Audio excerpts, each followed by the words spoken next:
सास ससुर से भी बहुत मिली प्रोत्साहन मिला, उसे भी मुझे पढ़ाया लिखाया। आज जॉब करती हूँ तो मेरे सास ससुर के कारण ही करती हूँ। ये गांव के पहली महिला हूँ जो मैं ड्रेस पहन के जॉब पर जाती हूँ, एक्टिवा लेके जाती हूँ। ये मुझे बहुत अच्छा लगता है कि मेरे सास ससुर ने मुझे प्रोत्साहन दिया। मैं जॉब करती हूँ, ड्रेस पहनना का मैंने अधिकार दिया। घूंघट की इलाज की मेरे घर में कोई रोक टोक नहीं। मैं इन सब बातों में बिलीव नहीं करती, क्योंकि मैं तो ऐसा मानती हूँ कि कुछ भी होता है ना तो उसके पीछे कुछ रीज़न होता है। तो कि उसके पीछे क्या रीज़न है, मुझे तो इन सब बातों में कोई रीज़न देखने को मिलता नहीं है, इसलिए मैं पर्सनली इसमें बिलीव नहीं करती और लोगों को भी नहीं करना चाहिए। आपके हाथ में एक लाल धागा दिखाई दे रहा है, वो क्यों बांधा है? वो तो मैंने ऐसे ही बांधा है ये। इसके पीछे भी तो कारण होगा ना, रीजन। मुझे ये पसंद है बांधना, पसंद है। इसलिए हाँ खाली पसंद है इसलिए? हाँ पसंद है इसीलिए। बाबा साहब अम्बेडकर से भी मिली, क्योंकि उन्होंने इतना सारा पढ़ के हमारे समाज के लिए जो कुछ भी किया है वो बहुत ही ज़्यादा किया है, मतलब तो मेरे को उनसे भी प्रेरणा मिली और मेरे मॉम डैड से भी मिली, क्योंकि उन्होंने भी मेरे लिए बहुत ही किया है, मतलब बहुत ही मेहनत मजदूरी करके मेरे को पढ़ाया है। तो इन सब की वजह से आज मैं जहाँ पे हूँ, उन सब की वजह से हूँ। तो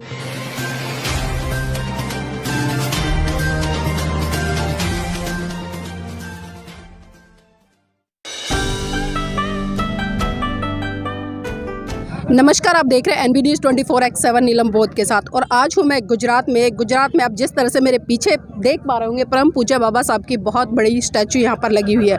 मैं आपको बता दूँ, अशोकगढ़ में आज इस मूर्ति का अनावरण किया गया है, जिसमें कि मुख्य तौर पे आज राज रत्न अम्बेडकर जी, नीलम बोध जी, एडवोकेट जय भीम प्रकाश जी और तमाम बहुजन समाज के वो बुद्धिजीवी लोग यहाँ पर अतिथि के रूप में उपस्थित हुए, जो लगातार समाज में मिशन मूवमेंट का काम करते हैं। लेकिन उससे पहले मैं आपको अवगत कराती चलूँ, यहाँ पर गिरीश भाई जी है, जिनकी पूरी टीम के माध्यम से आज परम पूज्य बाबा साहब की यहाँ पर मूर्ति का अनावरण किया गया है। गिरीश भाई जी, आपका स्वागत है NB न्यूज़ में। Thank you. गिरीश भाई जी, जानना चाहूंगी, क्योंकि आज पहली बार आपके गांव में बाबा साहब की मूर्ति का अनावरण किया गया है, तो इसके पीछे उद्देश्य क्या आप लोगों का?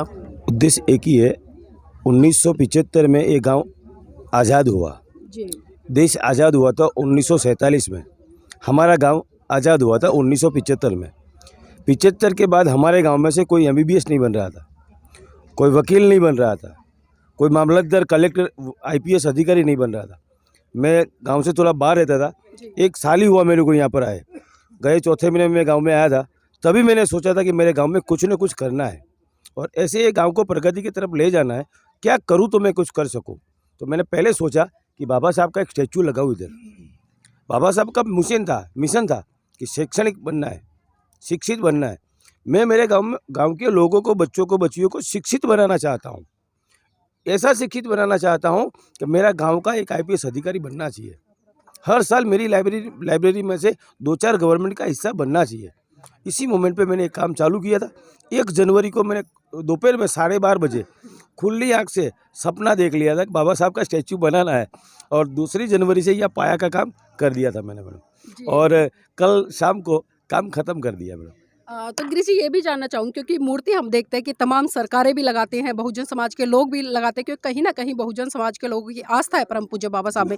तो खाली मूर्ति लगाना ही उद्देश्य है या फिर उनके विचारों को फैलाना भी? नहीं, उनके विचारों को भी फैलाना है। पूरे शेड्यूल कास्ट में, अनुसूचित जाति में, कि उनके जो विचार थे वही रजू करना है, घर घर जाके रजू करना है। आज मेरा काम यहाँ ख़त्म नहीं होता है, आज मेरे सर पे टेंशन ज़्यादा हो रहा है। कल से मेरे को क्या करना है वो मैं आज ही सोचूंगा कि मेरे समाज में मैं क्या परिवर्तन ला सकता हूँ, तो वो आज से चालू कर दूंगा। तो यहाँ गांव में सिर्फ खाली लोग बाबा साहब को मानने वाले हैं या बुद्धिज्म को भी मानने वाले हैं? नहीं, यहाँ पर तो बाबा साहब को आज से मानेंगे, क्योंकि अभी वो देख ही रहे हैं। अच्छा, अभी शुरुआत है। को ऐसा था ही नहीं कि होगा कि नहीं होगा। पहले तो वही प्रॉब्लम था, जी। काम करेंगे कि नहीं करेंगे। नई कमेटी बनी है, नया संस्था बना है, वो तो किसी के मन में ऐसा भी होता है कि वो तो कल खुद के राजकारण में आ जाएगा। लेकिन मैं जब तक जीऊँगा तब तक बोलता हूँ, राजकारण में नहीं आऊँगा। सामाजिक सेवा करने के लिए मैं बंधा हुआ हूँ। तो गांव के लोगों ने किस तरह से सहयोग किया है आपका इस कार्यक्रम में? गांव के लोगों ने मेरे को बहुत सहयोग किया है, पहले दिन से मेरे को सहयोग किया है। मैंने गांव इकट्ठा किया, जब इकट्ठा किया तो गांव के लोग आते थे, बोलते थे गिरीश भाई क्या करना है, बोले स्टैचू लगाना है, लाइब्रेरी बनाना है। चंदा इकट्ठा करके हमने दोनों काम किया है। इसमें मैंने मेरे घर के पैसे डाले नहीं है, गांव के भी है, पूरे गुजरात के जो अनुसूचित जाति के लोग बसते हैं वहीं को चंदा लाया हूँ और ये स्टैचू और लाइब्रेरी बनाया। जी, बहुत अच्छे। तो यहाँ पर गांव के कुछ बड़े बुजुर्ग लोग भी हैं, उनसे भी जुड़ने का प्रयास करें। बाबूजी, नाम क्या है? चिन्नू भाई। चिन्नू भाई जी, आज आपके गांव में मूर्ति का अनावरण हुआ है, तो पहले ये बताएं हमारे दर्शकों को कैसा लग रहा है? अच्छा लग रहा है। अच्छा लग रहा है। तो इस मूर्ति से खासकर आज की जो युवा पीढ़ी है उसको क्या सीख लेनी चाहिए? वो युवा पीढ़ी को शिक्षित और संगठित बनूं। जी, आप क्या कहना चाह रहे हैं? एक जो काम किया है जो बाबा साहब ने, उनका जो रथ है वो आगे चढ़ाना चाहिए, पीछे नहीं हटना चाहिए, ये मेरी सिफारिश है। और जब छोटे बच्चे भी पढ़ के आगे आवे, सबसे आगे आवे, कोई कलेक्टर बने, कोई डीएसपी बने, कोई क्लार्क बने, ये मेरी उम्मीद है। जी। तो इसी कड़ी में और भी लोग हमारे साथ में, उनसे भी जुड़ने का प्रयास करूंगी। आपका नाम क्या है? ब्रह्मट वास्तव जीवा बैंक। आज बाबा साहब की मूर्ति का अनावरण हुआ है, तो पहले ये बताएं कि यहाँ पर जो विशाल मूर्ति लगी है, इससे खासकर लोगों को क्या सीख लेनी चाहिए? नौकरी चाहिए नहीं। अच्छा, नौकरी की तरफ बढ़ना चाहिए। तो आप ये बताएं, हिंदू हैं या बौद्ध हैं? हिंदू है। अच्छा, हिंदू है। बाबा साहब ने बौद्ध धर्म लिया था अपने अंतिम दिनों में, तो क्या लग रहा है कि आप लोगों को बौद्धिज्म अडोप्ट करना चाहिए? चाहिए, करेंगे? करेंगे। तो और भी लोग हैं यहाँ पर, उनसे भी जुड़ेंगे। और खासकर मेरे साथ में एक बिटिया है, उससे जानना चाहूँगी। बेटा नाम क्या है? वंदना परमार।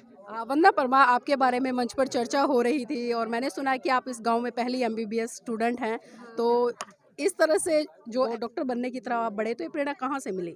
ये प्रेरणा मुझे मेरे मम्मी डैडी से मिली और बाबा साहेब अम्बेडकर से भी मिली, क्योंकि उन्होंने इतना सारा पढ़ के हमारे समाज के लिए जो कुछ भी किया है वो बहुत ही ज़्यादा किया है मतलब। तो मेरे को उनसे भी प्रेरणा मिली और मेरे मॉम डैड से भी मिली, क्योंकि उन्होंने भी मेरे लिए बहुत ही किया है, मतलब बहुत ही मेहनत मजदूरी करके मेरे को पढ़ाया है। तो इन सब की वजह से आज मैं जहाँ पे हूँ, इन सब की वजह से हूँ, तो मैं उनको थैंक यू बोलना चाहती हूँ। तो कहीं ना कहीं महिलाओं के प्रति जो दृष्टिकोण है वो ये है कि 8वीं 12वीं या 10वीं कर जाए या बीए तक पढ़ जाए लड़की, उसके बाद शादी कर दे और फिर शादी में घूंघट में घर की 4 दीवारी तक सीमित रहती है। तो आपका क्या उद्देश्य है आगे, और खासकर अपने जैसी बेटियों को और माँ बाप को क्या संदेश देना चाहेंगे? हाँ, मैं यही संदेश देना चाहती हूँ कि जो बहुएं हैं उनको भी उनको अपनी बेटी की तरह ही मानना चाहिए, क्योंकि बेटियाँ होती हैं उनको तो वो ऐसे घूंघट में नहीं रखती है, तो बहुओं को कोई घूंघट में रखे। तो सबको ऐसा ही समझना चाहिए कि वो अपनी बेटी ही है, तो उनको भी जो पहनना है, जो करना है, जो पढ़ना है, उसका उनको अधिकार देना चाहिए। अक्सर एक चीज़ और देखते हैं, क्योंकि जब बेटा बेटी एक समान का जो कॉन्सेप्ट आता है, सिर्फ बातें कहने में है लेकिन समानता धरातल पर नहीं है, ऐसा क्यों?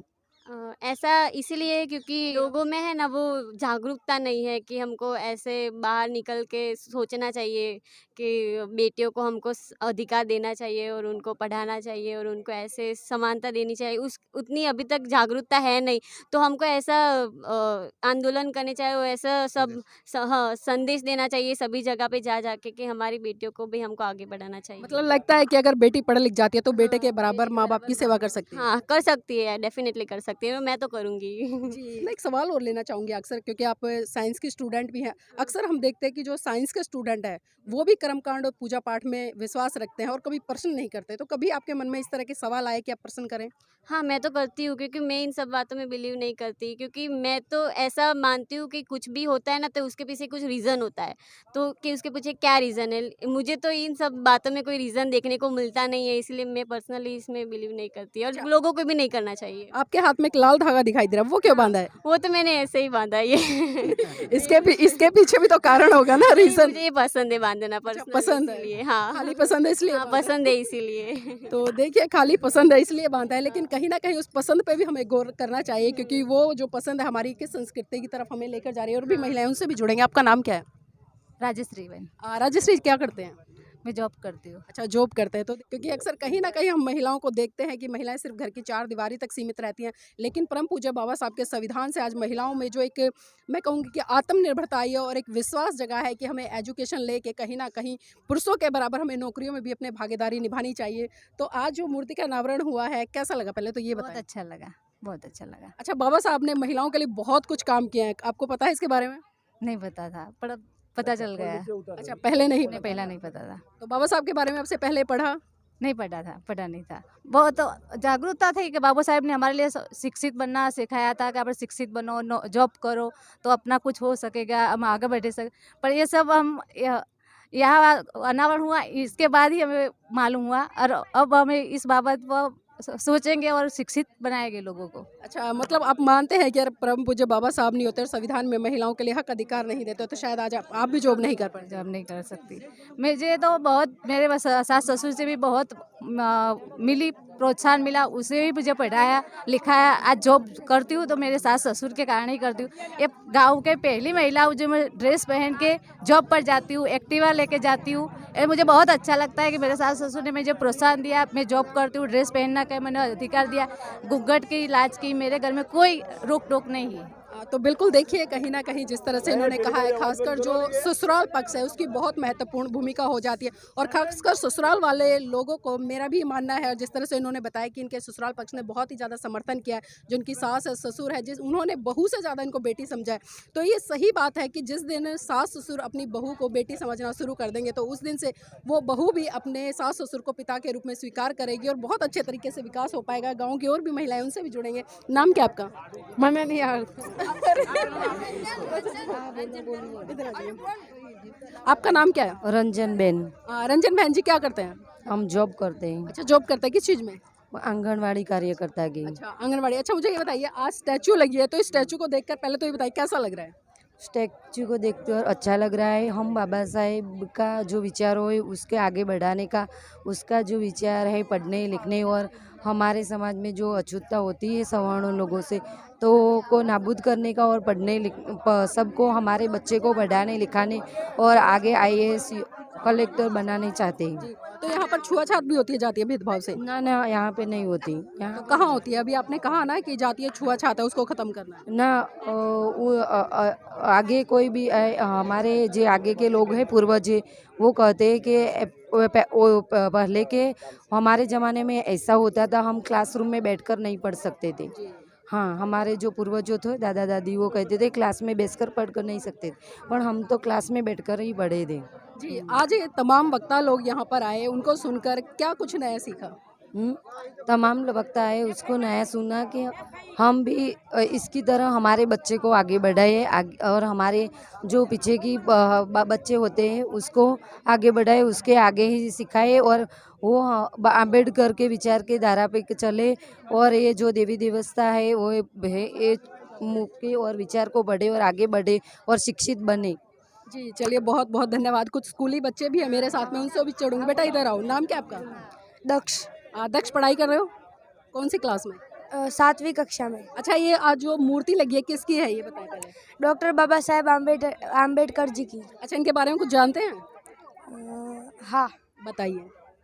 बाबा साहेब आम्बेडकर थे, वो हमें शिक्षण के लिए मजबूत किया है। उन्होंने हमें विरोधी कायदों से मुक्त किया है। इतना ही पता है। चलिए, इतना ही पता है। छोटे बच्चे हैं और भी बच्चे। बेटा नाम क्या है? व्योम।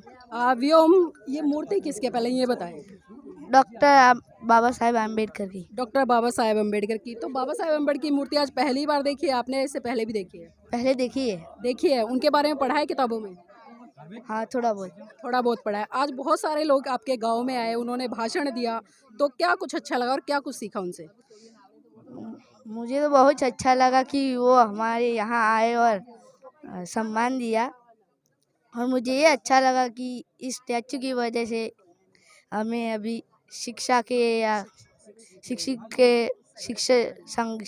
और संगठित बनने की प्रेरणा मिली। जी, चलिए देखिए बच्चे हैं, लास्ट में एक बच्चा और है उससे और मैं थोड़ा चर्चा करना चाहूँगी। बेटा नाम क्या है? धार्मिक। क्या करते हैं? 9वीं कक्षा में पढ़ता हूँ। अच्छा, 9th क्लास में पढ़ते हैं। तो बाबा साहब के बारे में पहले सुना है या आज ही वक्ता लोगों से सुना? नहीं, बाबा साहेब के बारे में हमने पहले से सुना है और वो उनके विचार हमें बहुत पसंद आते हैं। वो चाहते हैं कि हमारे सारे समाज के लोग शिक्षित बने और आगे जाके बहुत अच्छा काम करें। मैं बाबा साहेब अम्बेडकर की उन्होंने जो सीख दी इसके ऊपर चलना चाहता हूँ और अच्छी नौकरी पाकर मेरे माँ बाप और मेरे समाज का नाम रोशन करना चाहता हूँ। जी, बहुत बहुत धन्यवाद। तो देखिए यहाँ पर तमाम हमने गांव के लोगों से चर्चा की और जिस तरह से मैंने आपको पहले ही अवगत कराया था कि इस गांव में ये पहली स्टैचू लगी है और इसके पीछे जो लगाने का उद्देश्य है वो यही है, क्योंकि जब बच्चे सूट बूट में परम पूज्य बाबा साहब को देखेंगे या पेरेंट्स देखें तो कहीं ना कहीं बच्चों के मन में एक सवाल जरूर उत्पन्न होगा कि माँ या पिताजी ये सूट बूट में कौन व्यक्ति है। तो माँ बाप उन्हें बड़े गर्व से बता पाएंगे कि ये संविधान के रचयिता, भारत रत्न और सिंबल ऑफ नॉलेज परम पूज्य बाबा साहब डॉक्टर अम्बेडकर जी हैं, जिनको कि बराक बाबा ने चमकता हुआ सूरज भी कहा, दुनिया का सूरज भी कहा, कई ऐसी उपाधियों से नवाजा गया। तो वास्तव में आज जिस तरह से अशोकगढ़ के लोगों ने जो एक बहुत ही अच्छा काम किया और सही दिशा में काम किया है, और जिस तरह से यहाँ पर जो परम पूज्य बाबा साहब की विचारधारा को फैलाने के लिए बहुत अच्छे तरीके से आज एक नई शुरुआत हुई है, और उम्मीद करेंगे कि ये नई शुरुआत बहुत आगे तक जाए, और जो लोग कर्मकांड या पूजा पाठ में या जिस तरह से हिंदू विचारधारा में आज तक फंसे हुए हैं, वो कहीं ना कहीं परम पूज्य बाबा साहब के सपने को साकार करने के लिए बौद्धिज्म की तरफ बढ़े और भारत को विश्व गुरु बनने में फिर से एक बार मदद करें।